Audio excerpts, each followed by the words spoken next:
दुनिया से जुड़े मजेदार और रहस्यमय तथ्यों को जानने के लिए आज ही सब्सक्राइब कीजिए हमारे इस हिंदी चैनल को। अगर आप इस चैनल को सब्सक्राइब करते हैं तो इस चैनल पे जितने भी लेटेस्ट वीडियोस आएंगे उस सभी की इन्फॉर्मेशन आपको लगातार मिलती रहेंगी। आदमखोर सांप के कारण गायब होती थी बच्ची।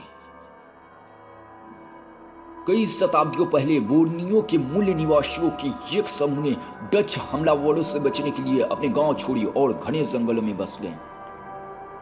इंडोनेशिया के बोर्नियो द्वीप पर डच उपनिवेशवादियों की तेजी से बढ़ रहे कब्जे के चलते वे अपने लिए आशियाना तलाश रहे थे। आखिरकार उन्हें बोर्नियो के बीचों बीच पहाड़ों के पास जंगलों में एक अच्छा ठिकाना मिल गया। उन्होंने वहां घर बना लिए और खेती करने लगे। वे बुराक नदी के मछलियां पकड़ते थे। सब कुछ ठीक था, लेकिन फिर एकाएक बच्चे गायब होने लगे। यह सिलसिला लगातार 8 दिनों तक चला। तो क्या ये जंगल के भूत का काम था या फिर किसी खानाबदोश या तेंदुए जैसे किसी बड़े मांस भक्षी का काम था? इसका पता लगाने के लिए गांव वालों ने एक जाल बिछाया और चारा बनाया एक और बच्चे को। नदी से निकलकर जो सामने प्रकट हुआ वह विशालकाय सांप था और वो इतना बड़ा हो गया कि लोग उसे अजगर कहने लगे। अपने छिपने की जगहों से लोगों ने देखा कि अजगर बच्चे को एक गुफा में ले गया। इसके बाद उन्होंने जंगल की मजबूत लकड़ियों से कुल्हाड़ियां, भाले और फावड़े बनाए और अजगर के ठिकाने तक सुरंग खोदी। जब गांव वाले सुरंग के जरिए वहां पहुंचे तो उन्हें वहां भूरे रंग के 2 विशालकाय अजगर मिले। इन 2 अजगरों के साथ एक छोटा अजगर भी वहां था जो रंगीन था और उसका पेट पीला था। अपने बच्चों की हत्याओं से बेहद गुस्साए ग्रामीणों ने दोनों बड़े अजगरों को 2-2 हिस्से में काट डाला, लेकिन छोटे सांप को यह मानते हुए छोड़ दिया कि इस बेचारे का क्या कसूर है। आज भी इन लोगों का मानना है कि इनके पूर्वजों ने इस छोटे सांप के साथ ही एक करार किया जो आज भी बाध्यकारी है। ना तो मनुष्य और ना ही अजगर एक दूसरे को नुकसान पहुंचाएंगे। इसके बाद ये लोग जंगल से कुछ दूर के गांव में आ गए, लेकिन उनका कहना है कि अजगर अब भी वहीं कहीं है। मैंने सबसे पहले ये कहानी जुलाई 2014 में तब सुनी थी जब मैं रात में अलाव के किनारे बैठा हुआ पाक रुसनी की बातें सुन रहा था।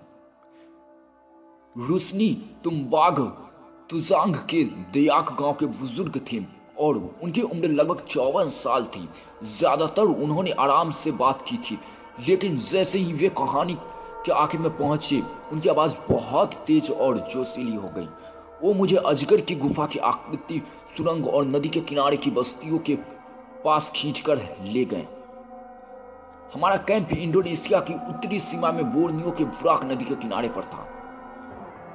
रूसनी का कहना था कि अगर हम नदी के प्रभाव के विपरीत करीब 1.5 दिन और चले तो हमें अजगरों के तबाह किए गए गांव के अवशेष मिल जाएंगे। सांपों में कई विभिन्नताएं होती हैं। इस द्वीप में सांपों की 150 से अधिक प्रजातियां हो सकती हैं।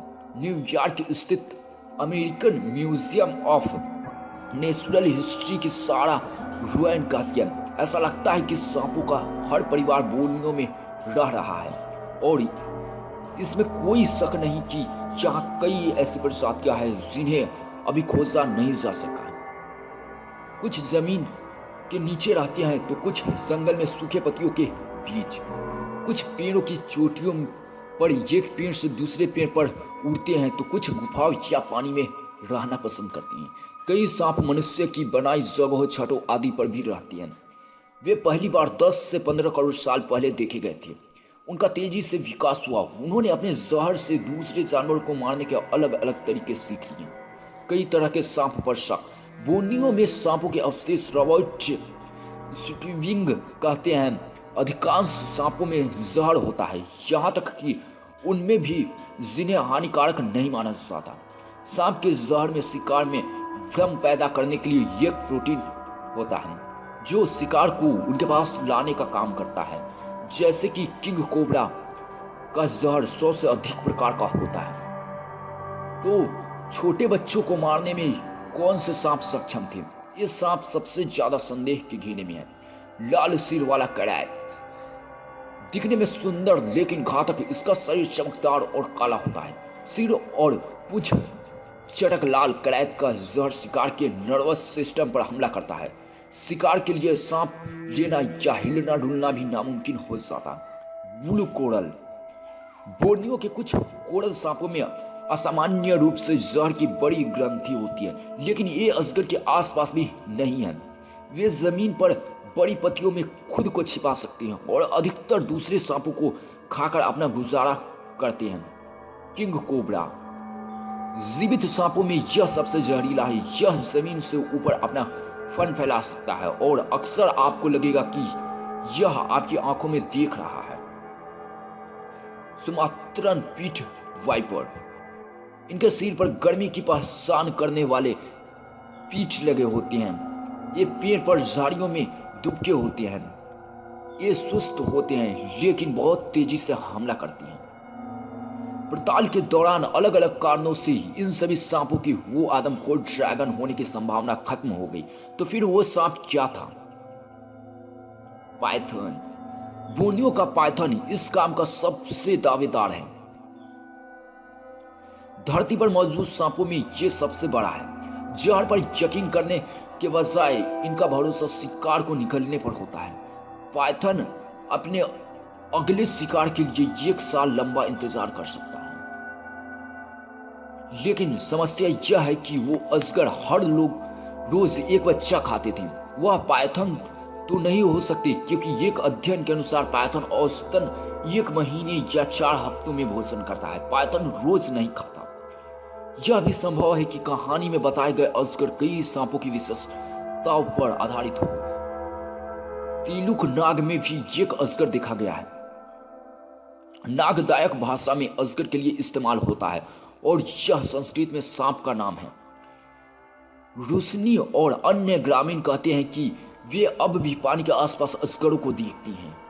रूसनी कहते हैं अजगर काले और चमकीले होते हैं और तेल के ड्रम जितने बड़े होते हैं, लेकिन वे एक जगह पर लंबे समय नहीं रहते। वे अपनी इच्छा से दिखते हैं और गायब होते रहते हैं। फिलहाल तो इस आदमखोर सांप की गुत्थी अनसुलझी है।